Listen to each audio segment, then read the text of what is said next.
Hi, I'm Kara, life coach, wife, and mom to 4 incredible and unique children. It wasn't all that long ago that my son received a diagnosis that had my world come crashing down. I lacked the ability to see past the circumstances, which felt impossible, and the dreams I once had for my life and family felt destroyed. Fast forward past many years of surviving and not at all thriving, and you'll see a mom who trusts that she can handle anything that comes her way and has access to the power and confidence that once felt so lacking. I created the Special Needs Mom podcast to create connection and community with moms who find themselves feeling trapped and with no one who really understands. My intention is to spark the flare of possibility in your own life and rekindle your ability to dream. This isn't a podcast about your special needs child. This is a podcast about you. If you are a mom who feels anxious, alone, or stuck, then you are in the right place. Welcome. Hello and welcome to the Special Needs Mom podcast. Today's episode is a community huddle style episode, and I've got 4 amazing moms with me. We spend time together, and we're doing a little debrief now that we are post winter break season. Do some check-in, and we're talking about how to reestablish our routine and kind of essentially recover from all the intensity that it means for many of us having our kids out of school for winter break. Before we dive into the episode, I actually want to tell you about Cozy Earth, who is the sponsor for this episode. This company, I've talked about it before in the podcast, but if you're new here, this company, their goal is to help you create a sanctuary within your home. And we need that because many of our homes are where we are perhaps physically restricted to being. And we find ourselves here in winter. And like I mentioned, we're kind of figuring out new routines. I want to just put in a plug saying it's a great time to give yourself a little more cozy, to give yourself the gift of cozy. Quite honestly, I underestimated the value of having really luxurious and lovely pajamas. I was, holding on to pajamas that were way too old, not cute. And I have now the classic bamboo fabric set of PJs, and I cannot tell you how much I love them. I find that I really like pajamas with pockets. I don't know, dresses with pockets and now pajamas with pockets. Just the handiness of it. Also, the sensory experience of having such nice fabric has been, I don't know, I underestimated how much I would love it. So I want to give you an idea, and that is giving yourself the gift for Valentine's Day, like buying it for yourself, wrapping it and giving it to yourself on Valentine's Day. They even actually have a really cute fabric that's Valentine's Day. I suggest you check it out. And fortunately, they have given us a promotional code so that you can get 40% off of your purchase. I think it's phenomenal. So you're going to want to use the promo code SNM, Special Needs Mom Podcast. The promo code is on the show notes, and you'll be cozy, and potentially your partner or your husband will be relieved because they don't have to stress about how to honor you and love you well on Valentine's Day. All right. Well, let's get into the episode. Well, welcome to the January edition of the Special Needs Mom Podcast Community Huddle. I have 4 amazing moms with me here today, and we're going to do quick little introductions of ourselves so that as you join, hopefully along with maybe a cup of coffee or a cup of tea, that you can feel like we're all sitting around a living room or a coffee table or maybe a coffee shop if we want to get fancy, and we're connecting and we're being with one another. So I'll start because I know some of you will be new to the podcast and will have no idea who I am as the host of the Special Needs Mom Podcast. And my name is Kara. I live in San Diego, North County of San Diego, California. I have 4 incredible kids, age 17, 15, almost 13, and 7. It's so hard to recall all those numbers sometimes, I have to say. They're always changing. And my 15-year-old is a multiple brain tumor survivor. So Levi is his name. He had his first tumor when he was 2. He was a little guy. And he had recurrence when he was 12. So 10 years later, when we were ready to celebrate the 10-year mark, we got the MRI that we definitely didn't want. So we did a whole second round of surgery and radiation and all of that kind of stuff. So he lives with I still make this joke. I'm like, I don't know if it's funny. It's funny to me, but I'm going to say it's a cornucopia of disabilities, like an abundance, right? So he has visual impairment. He has a whole host of endocrine disorders. So a lot of hormones that are like, I always joke that he's manually operated, where most of us are not. He is a manual. So we're doing a lot of, outside observation dials and such to dial it in. He's officially diagnosed with autism. One of the conditions that I don't often talk about is called hypothalamic obesity. I gotta say, this one's been a thorn in our side the last handful of years. So I won't go into a lot of details, but what that means for us is that he is a food seeker. So we have all of our food secured in our house, and that still is no match for a person, a body that his brain is telling him he is hungry all the time. So that is a big part of our behavioral component. And I think I left out, he's hemiplegic. So his left body was affected by his original surgery. So he is a part-time wheelchair user, a really cool walker user. We got this really cool standing walker, and sometimes not using his assistive devices at all. So in the last year, we've done all of it in terms of having mobility tools. Okay. It was a little longer than I intended, but I think it gives people a little snapshot of my life. And I'm going to call on y'all to go next. So be ready. This is like, you're going to get called on. Okay, Rachel, will you introduce yourself? Of course. I'm Rachel. I live in the Sacramento area of Northern California. It's just my husband, Matthew, and my daughter, Audrey, who just turned 10 yesterday. And she has an extremely rare disability that nobody ever knows about, and it impacts her globally. So she is non speaking. She's still not quite independent walking. She is resilient and silly and sassy. Yes, she loves being silly. She loves silly phrases and words. So we can usually get her smiling for pictures. So, but yeah, she's pretty much rocked my world since the day she was born. And that is how I stumbled upon Kara at a rare disability conference a few years back. And it's really introduced me into the special needs community that I am in now, which is life changing for me. Happy to be back and happy to see everyone. So happy to have you here again. It's making me remember that at the last huddle, I forgot to do our cheer. We have an official cheer now. If you've listened to an episode, you might know at the end of our episode, we have to do our cheer. And it's like, what is it? Okay, we got this. Together is the only way. I actually wore the t-shirt I made earlier today on my walk. Together is the only way. That's our team chant. That's what it is. Not our cheer. It's our chant. So don't let me forget to do it at the end of our call. Okay. Cause it's like we're huddling, like, and then y'all put your hands in the middle and it's like, okay, 3, 2, 1, like that. Right. Okay. Sarah, will you introduce yourself? I'm Sarah. I live in Pennsylvania and I have 3 daughters. They're 2, 5, and 6. My middle daughter has medical complexities and she has a George syndrome. And I met Kara, a while ago. It was a while ago. I I think think she it was was 9 months 2020. old. I think, yeah, it was a long time ago now. This is crazy. Oh my Yeah. gosh. And I feel like I've been able to keep in touch with you really well through your posts and through your podcast. So it's good to be back. Feels like I never left.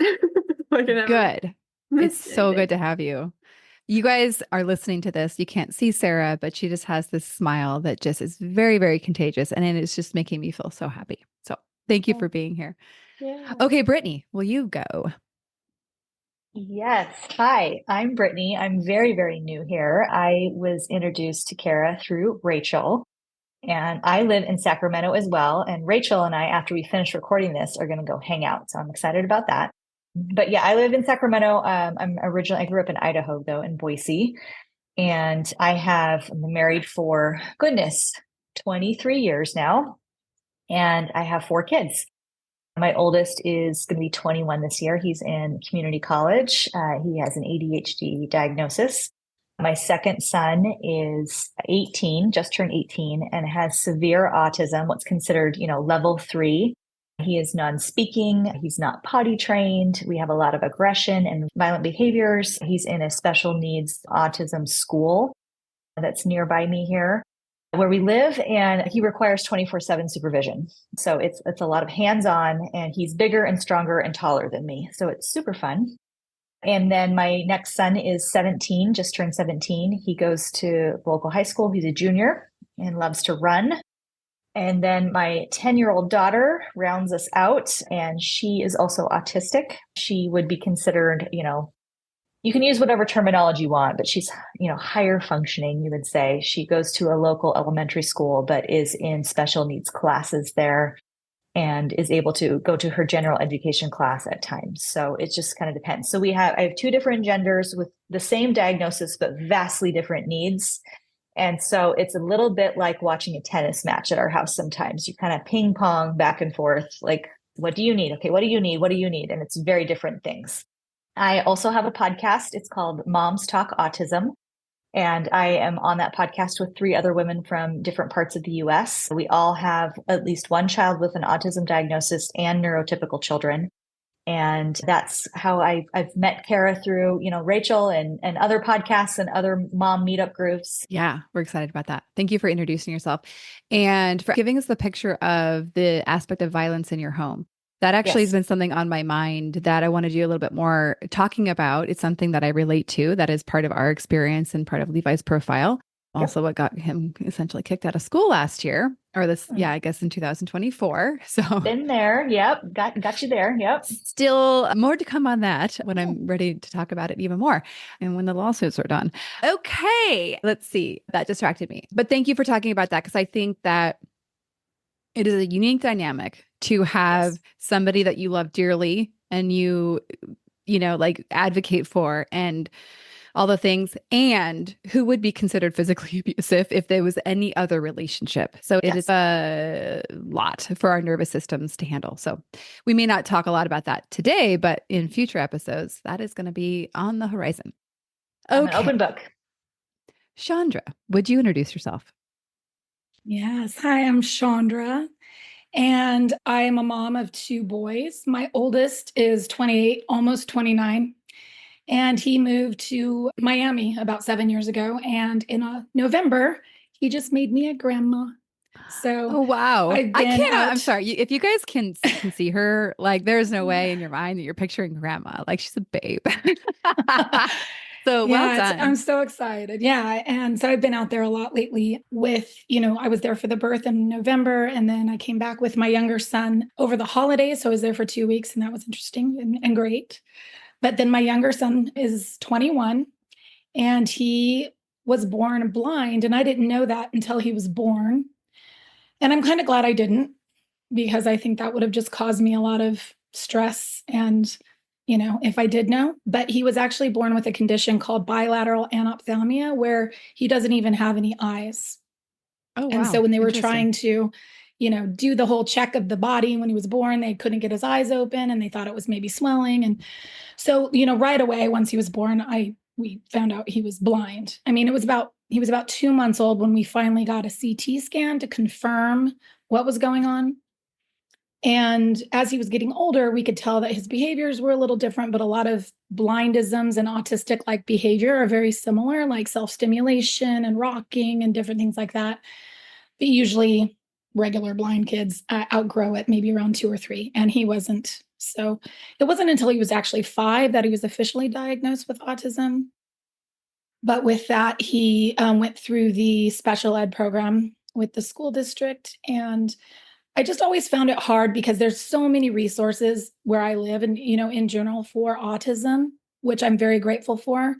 But being blind is a very low incidence. So getting those really good services and the combination of those services has been a really big struggle. And so I feel like he'd get a lot of autism services, but they wouldn't know how to adjust it because he was blind. So I've always kind of had this dilemma where he didn't really fit into the autism group because he's blind, and didn't fit into the blind group because he's autistic. And so just finding that community, which you still find it because everybody's story, no matter what they're going through, is so diverse. And now I'm at the point where he kind of technically graduated from high school in 2022, but he's in a transition program that's still through the school district, and he'll be there until the end of the school year. And so now it's like, what's next? That idea of like, wow, like my forever kid is here now. And he's verbal, he's very active. I have him in so many things. I'm probably like overly ridiculous with him. I mean, he's surfing, he's doing taekwondo, he's in hockey, he sings, it's like he does so many things that and I think I kind of overly expose, which is good and bad. Just trying to get him to find something that he's passionate about and to see, him getting integrated in the community. And as he's getting older and in these other events, it's also a very big social aspect of his life, which is so important. So, I'm looking into day programs and things like that as he transitions out of this. And he's going to start this kind of college program that works with kids with special needs that want to get a job in the music and entertainment industry. And so we'll just see where that goes. But it's just kind of like a lot of like, okay, what's next? Because he's always been in this little bubble of the school district and protected with all of them telling you what he needs and where he's going. And, you kind of feel a little guided. And now it's kind of like, oh, this big unknown. And I'm like, and I learn more from things like this, from working with people in this community. I learn more from other moms just sitting at an event that he's at or a sports program he's in than I do from any other program that he's been in. So that's why things like this are so important to me, and to connect with other moms and to hear what resources they're out there, or just to feel not alone. So thanks for letting me be here today.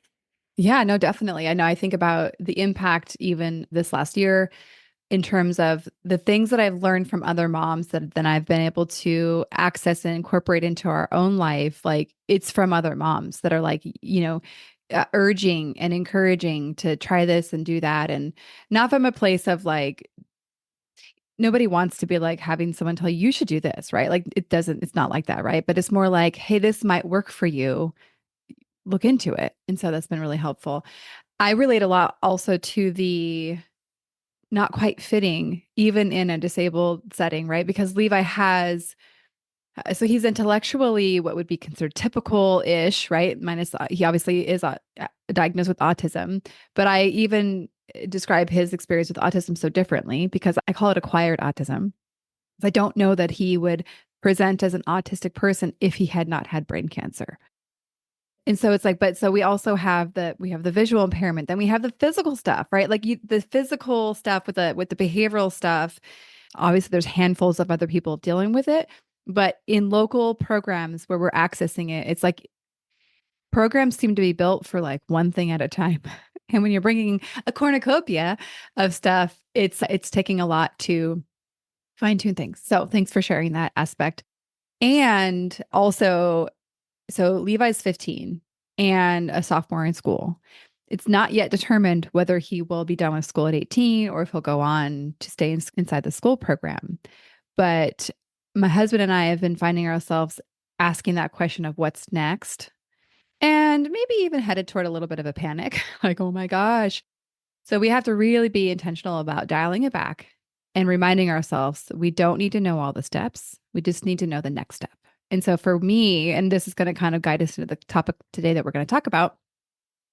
For me, it's kind of given me the direction of like, okay, I don't know what's happening a year from now or what he's doing next, but I do know that what I want to strive for is the healthiest, happiest, most tuned in Levi that we can have. And that's all I need to worry about, really.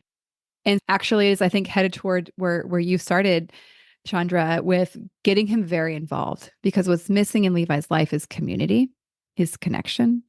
And for kids, I think in our community, I think that's the biggest challenge. And I think also the biggest desire that we have as mom, or this is I'm speaking for myself, but maybe for some of us, desire as moms to see our kids like in community and connected and valued by people beyond their family members. So that's a little bit about what's on our mind. But today we're going to be focusing the conversation a little bit about like a check-in. We're recording this January 17th. So for some of us, like for me, it's been 5 days since I've had a somewhat regular schedule with my kids back at school. So still very fresh. I'm still not totally settled in, but kind of, I guess, recalibrating for re-engaging with what we would call like our typical routine, regular life. And so I just wanted to open up a conversation to kind of take a quick look back and be like, okay, like, how did it go? What occurred or didn't occur over this break and or that season? And let's start there and then we'll go on to kind of what's next. So if we're going to do a quick check-in, like how did the past season go in terms of how are you doing with the past season as it relates to your whole life? So anybody have anything come up for that? Go ahead, Rachel. For me, breaks are always very challenging because like you were describing, my daughter does not fit into any like category. Her skills are kind of like all over the map as far as her physical development. She's not in like a wheelchair all the time, but she's also not independent at anything mobile, but she wants to be moving. And so she's 24/7 hands-on job. Anything we want her to do, I have to be assisting. And then being at home is a big challenge because she's really good out and about and in the community. So I'm always having to decide whether it's worth it, to go. For me, the challenges that come along with that versus being at home, the boredom, and she can't do arts and crafts and or go play outside by herself or anything, so, or with neighborhood kids. So break is always kind of like a pause for everything, nothing getting done. Like it's just kind of like my life goes on hold. So when we go back to school, when she's back in her routine, I feel very discombobulated as far as like what I need to get done, because I feel like I've let so many other things get done. So we've had an extra week than you, but I'm still getting back into my routine as well. And then when you throw in other things like appointments that I've put off because of the holidays, or just personal things that I'm doing, that other stuff gets put off as well. So that's always a challenge with me being home, is there's not, you think you have time when they're at school, but it goes really quickly. So we had an okay season for us, the best probably that we've had mood wise because of some medical interventions that we've done recently for my daughter, but getting back on track is always the challenge. So Yeah. and what to prioritize too. Oh, yes. Yeah. Actually, well, first the word discombobulated really I was like, oh yeah, that's like actually maybe a word I was not able to find before you said that in terms of kind of how I feel. And I also noticed myself, I guess overwhelmed would be the right word for it, but having a difficult time knowing what I wanted to prioritize. Almost like I'm so excited to do so many things, or so eager, maybe is a better word. Like, okay, now I'm going to do all the things I kind of put off during Christmas break for reasons that I would choose over again. Like I'm glad that I did them the way that I did, but now it's like I want everything all at once. So kind of having a difficult time deciphering what I want to do with my time actually has been something that's coming up for me. So anybody else want to share in terms of kind of looking back, like how did it go? And then maybe answering the question also, and how are you finding yourself now? Go ahead, Brittany. So yeah, I think that's very interesting. The idea of you're so eager, you feel overwhelmed by the shift. It's like when my children are home, especially my son Austin, who's 18 and has the severe needs, everything else is dropped, much like Rachel was saying. And so you go from that kind of lifestyle and that mom mode to then, okay, I have 6 hours. Now, if you are fortunate enough to stay at home, which I do, I work from home. I have 6 hours at home now. And the juxtaposition of those two types of modes that I have, it can be very jarring going back and forth. I find that when we are heading towards a longer break from school with all 4 children at home, I find myself probably about 48 hours before the break comes getting anxious. I can feel my chest tightening up, and I feel myself looking around and trying to figure out, okay, how are we going to do this again? How are we going to get Mm-hmm. through this long period? It's not very easy for my family to travel. So that would be that's what a lot of my friends do, even those with special needs who their children, are able to go visit grandma and grandpa or go on a vacation together to kind of break up that time away from school. That's not really an option for us. So it becomes a juggling act of me trying to just get the very, very basic things done, like feeding everyone or taking a shower versus entertainment versus actually creating some kind of holiday memory on top of all of the other things. And then just, for us, we celebrate Christmas, just doing Christmas shopping or whatever is I need to do as the adult in the family, as the mom. So it's very, very stressful. It can be very, very stressful. Yeah. And then if you let yourself dwell in those areas, which I have done at times, and other times I'm better at it, letting that guilt set in to, oh, well, this isn't the kind of Christmas I had envisioned or that I hope to give my children someday. It's just, I'm just kind of in crisis mode or you're just constantly putting out fires all day instead of actually enjoying this time off of school, which is supposed to be relaxing for them and myself. And then you're heading towards the end of the break and you start looking at all the things that you need to get done that you have put off, like Rachel was saying. And then, okay, now I need to prioritize. And what I have found over the years now is I almost kind of do a deer in headlights those first couple of days back where I almost freeze. I am so overwhelmed with all of the things that I need to, quote, catch up on that I do nothing. And then once again, us women, we're fabulous at this. That guilt will set in and I'm like, oh, I'm not utilizing my time. I'm not taking advantage of this. I'm not being efficient. I'm just sitting around frozen because I feel so anxious and overwhelmed by everything going on. And as my personality, as someone who equates my worth with my productivity. Oh, yeah, baby. As a very type 1, type A personality, that can be very debilitating. So speaking about it and naming these things out loud is very, very helpful for me, whether that is with other people or even myself or my husband or my older children, and saying, look, this is happening to me and I'm doing this because of this. I'm aware that that is not okay. And so now I'm going to try to figure out how to fix that with you and by myself. So yeah, these breaks from school are there's just so much emotion and stress and a discombobulation wrapped up in them. Like any other aspect of my life, that yes, I'm a parent, but then you add that layer of like special needs parenting on top of it. And it's just extra. Everything is extra. Everything is heightened. Everything is more than a typical parent would have to go through. So yeah.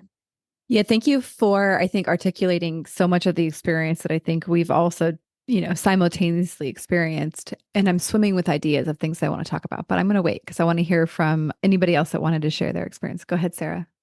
I relate to you all so much. It's so nice to connect. When our girls went back to school, there was like a snow day and then another last minute snow delay. And we were like, we've already had break for like over 2 weeks. Like, you're killing us.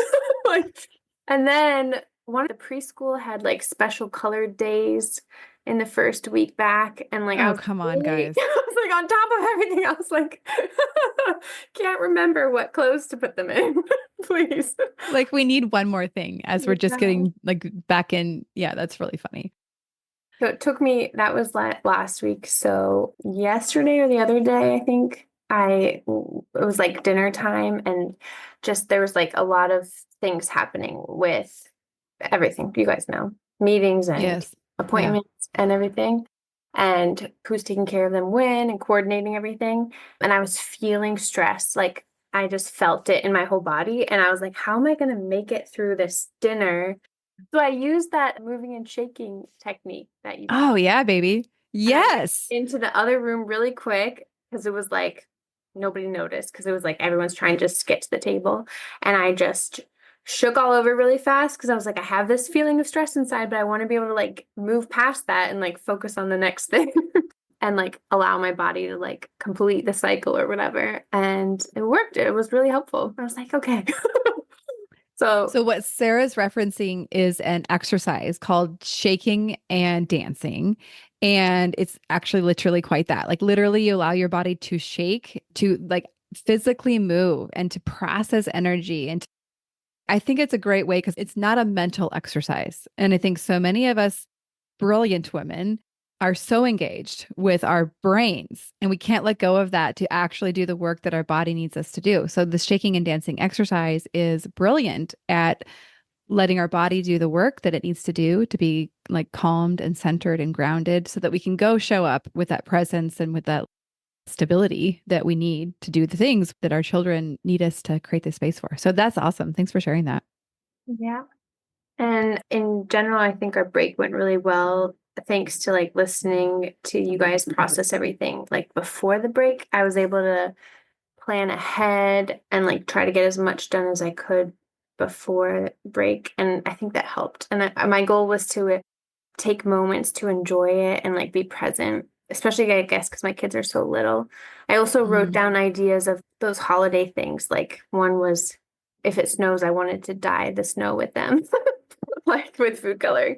And like I wrote it in my phone on like a little sticky note of ideas because when the moment happens, you forget, and like Yeah. be able to be like, oh yeah, that was one thing that we can do now. Like this works. And it was great. So there's a couple things like that throughout like doing Christmas cookies. That was a thing where I was like, I know I want to do it. I know it's going to be messy and hard and stressful, but like to be able to like be present for that and be able to like enjoy those moments. So that was good.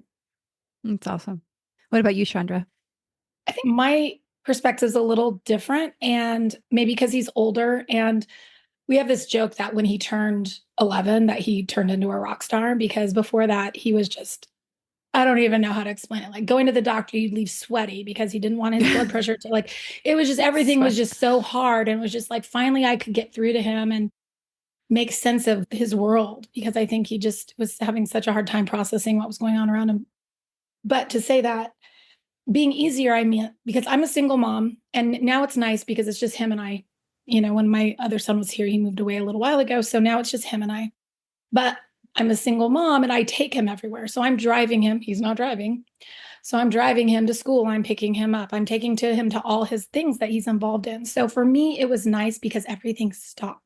Yes. So I didn't have to drive him to hockey, and I didn't have to drive him to bowling, and I didn't have to drive him to this and that. And that, it was just like everything stopped. Plus I'm a board member on a special needs sports program out here. And so those programs stopped that he's involved in also. So it was nice to just breathe and not have to go anywhere. I didn't want to go anywhere, but then it worked out nicely because we went to Miami for 2 weeks, which that's always fun traveling. But I did get, like the vision assistance and stuff like that with flying there. And he's great to travel with. I mean, it is kind of nice getting the vision assistance because you get kind of escorted through the airport a little bit faster and get priority boarding on the plane you don't have to pay for, kind of thing. But also being there out of our home for 2 weeks is hard too, because you're not home. And so just making sure that he's comfortable. And we stayed with my son, and his place was kind of small, and there's a new baby. And so it brings like this kind of like quiet stress that you don't want their house to, keep it nice for them. And it's the first time we're all staying there. And then I put all these things off until I get home. And then I get home. I'm like, I don't want to do that now. I want to just rest for a little bit, because we got home last week on the 7th and I took off work until Monday also. So everything started back up Monday, all the programs, all school work, everything. So, but at least I had a few of those days to kind of decompress once we got home. But overall, when we're not traveling, I mean, that's kind of a one-off. We normally don't go there over the holidays. We usually stay home, which is nice. But he's pretty easy now. Like he's one of those kids that wants to sleep in until 11:30 when he doesn't have something going on. And he gets up and just eats, and then he wants to go back in his room, and he'll just hang out and talk to Alexa and Google more than any human, and play his instruments and play with his toys. And he'll go with me wherever we want to go. But for the most part, it's very isolating when I'm at home because he just wants to be in his room. But it was nice to have that quiet time and to kind of gear up for the crazy again that we're in. So yeah, gear up. Yeah, I think for us, so I have the luxury of working for myself. So I was pretty intentional about designing 2 full weeks off. So along with my kids. So also my husband is a school administrator. And so he has a kind of the same schedule as the kids do. So he gets 2 full weeks off during that season. And so it took me honestly until like this year to like say, you know what, Carrie, you're your own boss. Like you don't have to just give yourself a week. You can do 2. This is crazy. I know it took a long time. So Brittany, I very much relate to somebody who is continuing to work to let go of the getting value from how productive we are. It's still, I'm a work in progress. I've come a long way. I might still be working on it till I die, but that's okay. So I took 2 full weeks off and I think that was great. I did find myself like kind of lost in between, like, I guess I like routine. I like having like a design to my day. So like I'd wake up and have all these kids and be like, okay, am I resting? Am I like trying to do a house project? Like, what do I do? So I found myself getting a little lost, like not in a terrible way, but just as a little like, okay, like I would prefer to have a little bit more stableness in terms of what I can expect for the day. But then I landed on 3 of my kids started school would be the 6th or like the Tuesday after kind of all the holidays. And then Levi had an additional week off with his new school, new schedule. So yay for me. I also designed like, okay, you're going to do the minimal like work. You have some commitments, but you're going to really focus on being Levi's partner in crime. So he's actually very different from your son, Chandra, because while he will sit happily on a device for hours and hours, like I think he ends up feeling very lonely and disconnected if he's doing that. He's not very good at figuring out how to spend time in a way that's fulfilling for him. And even with my support, it's still a challenge. Like we are still very much figuring this out and how to like guide him into that. So I finished that week, I think, leaving it all on the dance floor. Like in terms of like, I think that I felt depleted's not the right word, but I was like, okay, I need a break. I could tell that I was like, like you can tell your patience is starting to wane. You just have less in your tank to give. I could tell that I was at that stage, and I'm fortunate that my husband's, able and very supportive, and so I could kind of get some breaks. And so then that landed me at this week where, as I said before, like, yeah, it's been hard to kind of figure out what I want to do first. Or maybe it has been less hard to figure it out, but maybe I've just had like the excitement, like I said earlier, of like, I wanted to do it all. And so I've landed at like, okay, the thing that is most important for me to do is to do the things to take care of myself. Like, okay, I'm going to go to acupuncture. I'm going to schedule to go to a naturopath. I'm going to walk in the morning. I couldn't do that with Levi. I was home. So I'm going to start walking in the morning again. And because I'm like, you know what? Like everything gets better if I am taking care of myself. So that's kind of where I landed, and also neglected some of my responsibilities as an adult. So my podcast editor, Alex, is going to kill me because I'm now behind, but that's okay. So the next question I would kind of ask us to consider is like, okay, so we are where we are now, and kind of even just using this time now as a check-in, like a little bit of an inventory and asking, okay, what do I need and or what's next? So like for me, I'll go first. I think what I've recognized, I'm like, okay, what I need actually is to be very gentle with myself. So before the recording, I was telling the ladies that I think it was before the recording, I neglected every bit of responsibility yesterday, and I went like chasing items on Facebook Marketplace all over San Diego. The good news is I got a really pretty coffee table and a lamp. I did feel guilty about it, about like neglecting my responsibilities. But I've been reflecting on what is going on with me because it's actually a little bit like out of my character to do something like that. But I was like, I think it's almost like my life requires such structure and like a high level of management, if you will, that I was like, I think I almost like was rebelling against that. Like, I'm going to go like play. You can't stop me. So I kind of think that there's something about that. Like I just needed a little bit of no structure and a little bit of looseness that I do trust that I'm going to get back into my routine. But I just like my sense is I'm like, okay, gentle. Like we are not going to get what we need if we try to jam it down our throat of like, go do all the things right now. Like this hustle energy, that's not what's going to be supportive. So that's kind of where I'm at. And so what I'm needing. So I'll open it to each of you again to the question of kind of checking in. How are you now? And what do you need? And what's next? Go ahead, Brittany. I just think that's interesting. When I hear you talk about that, I feel like I'm like, good for you. That's so awesome. No, you totally deserve that. And it's not like you're sitting around eating bonbons all day. You're finding furniture for your home. You're still like I doing know, something for right? your family, right? But it was I was even enjoyable. telling myself how much money I was making because I was like, I'm saving so much money. So I basically made Right. money today. Girl math, totally all about that. Yeah. But so I'm hearing you talk about this. I hear people say things like that all the time. My co-host, my husband, oh, good for you. You took some time for yourself. I have no problem hearing someone else do that. And I feel like you should do that. But am I doing that for myself? If I do it, I feel guilty. And I think that's where we need to make that distinction, and we need to be very, very careful. And my son is being super loud. I don't know if you can hear him. So I'm going to sign off now and just listen. But that was my little piece for that. So Thank you so much for sharing. Go ahead, Chandra.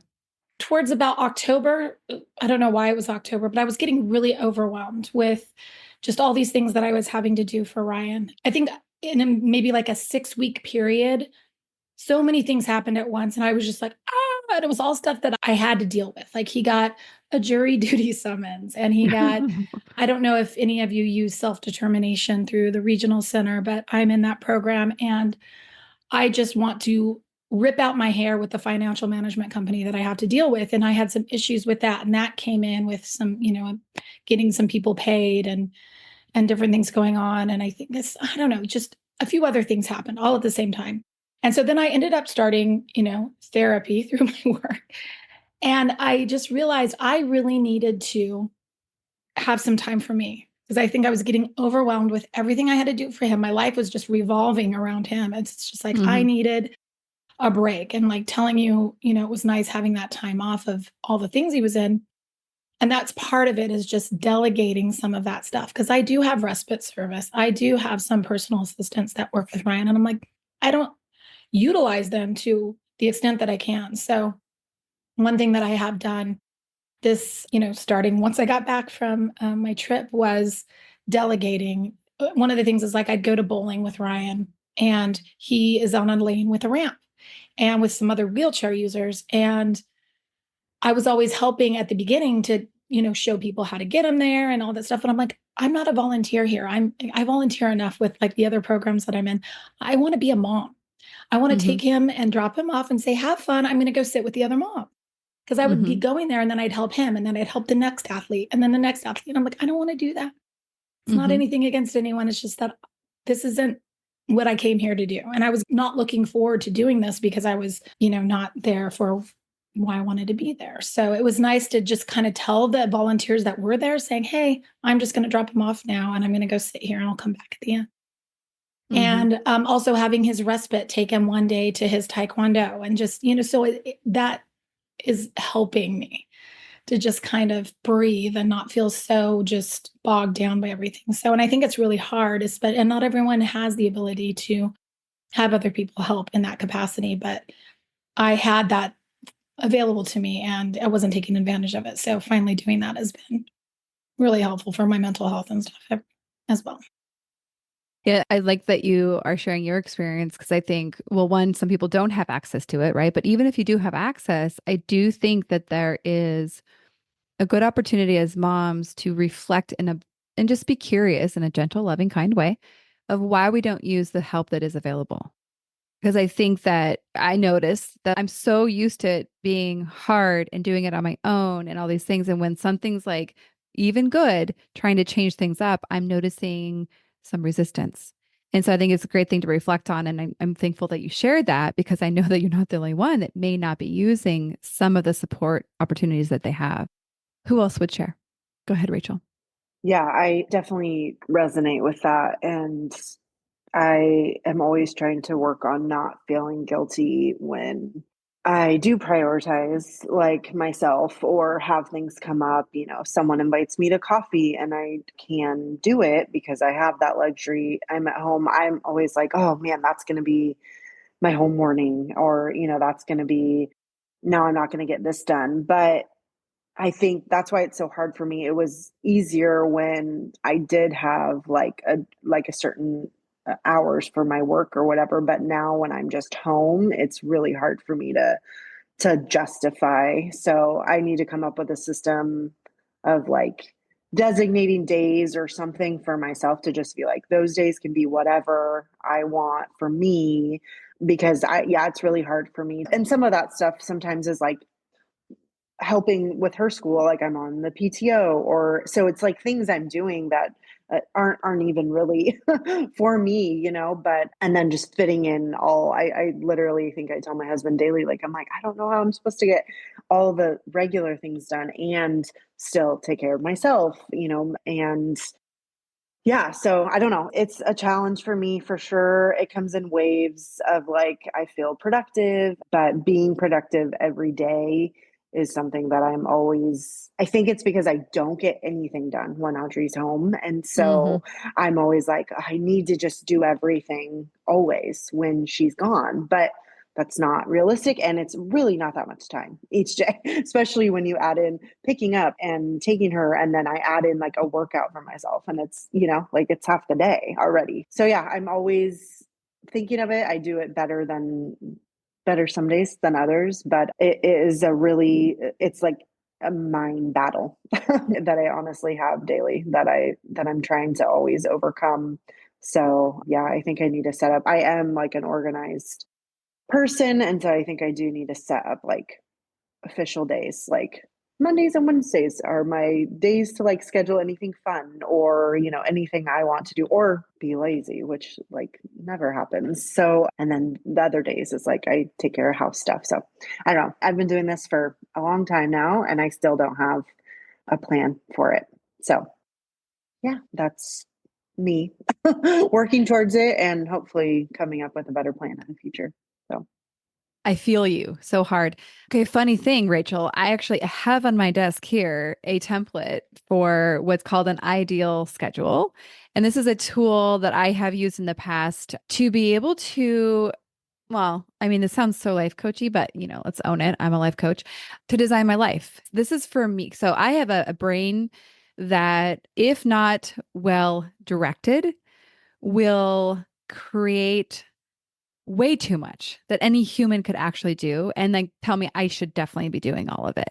Then I get like very overwhelmed and I'm predisposed to anxiety. So I have a lot of tools that help me guide and direct and help my brain land and be a little bit more calm.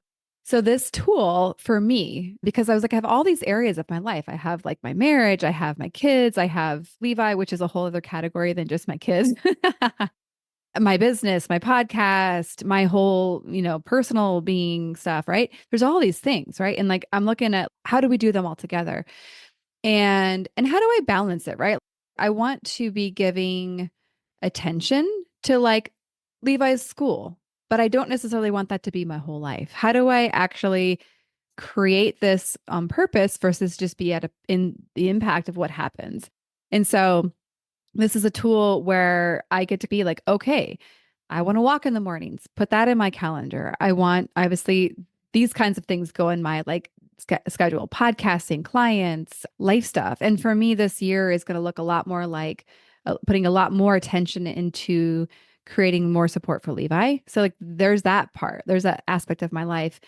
And so this is a very long way of me saying like, there are some tools that can really, really help with this. And Rachel, I suggest we take this on. This is going to be my plug right now for the group coaching program that I run. So basically, it's called Pathway to Peace Coaching Community because I actually changed it at the end of last year. It used to be called Pathway to Peace Group Coaching Program.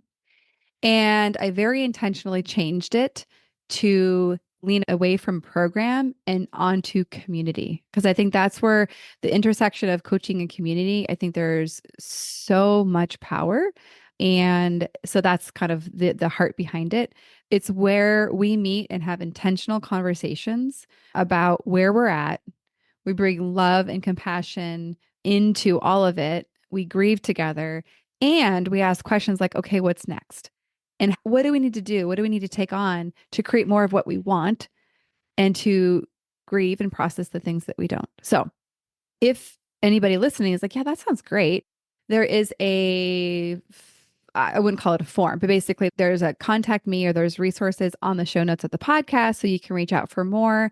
I have done my very best. I think I've done a phenomenal job, if I'm going to be honest, of making it accessible to people. So financially accessible is what I'm talking about.